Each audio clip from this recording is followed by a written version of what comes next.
होली सबसे पहले कब जलाई गई? होली सबसे पहले 21 लाख कुछ वर्षों पहले जलाई गई। उसकी पूरी गणित जानते हैं। सतयुग, द्वापर, त्रेता और कलयुग, ये 4 युग हैं। सतयुग होता है 17,28,000 वर्ष का। इसके बाद त्रेता आता है, तो त्रेता है 12,96,000 वर्ष का। तो पहले सतयुग गया, फिर त्रेता गया, अब द्वापर है। द्वापर होता है 8,64,000 वर्षों का। तो सतयुग, त्रेता, द्वापर और चौथा युग है आपका कलयुग।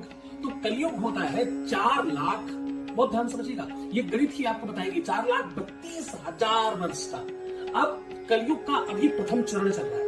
अब जो सतयुग था सबसे पहले वाला, उसमें 4 चरण होते हैं, 4 पैर थे सतयुग के, और एक एक पैर 4,32,000 वर्षों का होता है। कलयुग में एक ही पैर है, इसलिए कलयुग सबसे छोटा है, 4,32,000 साल होता है।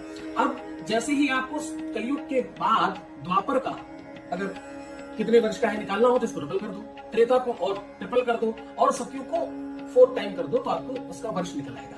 अब इसका पूरा का पूरा आप गणित समझिए कि जो होलिका दहन पूरी की पूरी दुनिया में प्रथम बार जब हुआ, फर्स्ट टाइम कब हुआ, इसके पीछे की पूरी गणित बता रहा हूं आपको, ये बड़ा महत्वपूर्ण है, वो आप समझिएगा।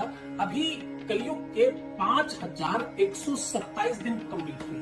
अब आप 8,64,000 प्लस 12,96,000 प्लस 5,000 ये जोड़ लीजिए, जो वर्ष कंप्लीट हुए।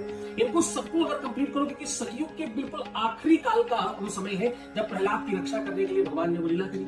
तो वो कथा हम आपको नहीं बता रहे, हम आपको केवल संख्या बता रहे हैं। तो 21 लाख, बहुत ध्यान से समझिएगा, ये आपके सनातन की सबसे महत्वपूर्ण जानकारी है। ये आपको जाननी इसलिए जरूरी है कि आप अपने बच्चों को बता सकें कि 21,65,127 वर्ष पहले होलिका दहन हुआ। होलिका अपने आप में एक महत्वपूर्ण वैज्ञानिक परंपरा है।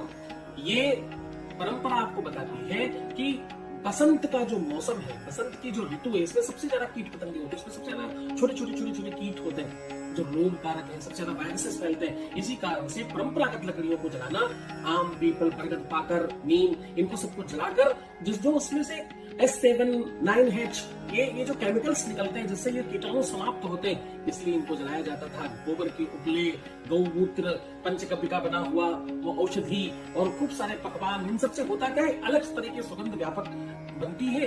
ये ऐसा रसायन बन जाता है जिससे आसपास की बीमारियां समाप्त होती है, लोगों में सौहार्द बढ़ता है, लोगों में प्रेम बढ़ता है। एक तरफ जहां आपको दिलों से दिलों को जोड़ने का संदेश देती है, वहीं वैज्ञानिक आधार पर आपको स्वस्थ करती है। आपका तन, आपका मन, आपका शरीर सब जहां स्वस्थ हो और सब तरह से आप संपन्न हो।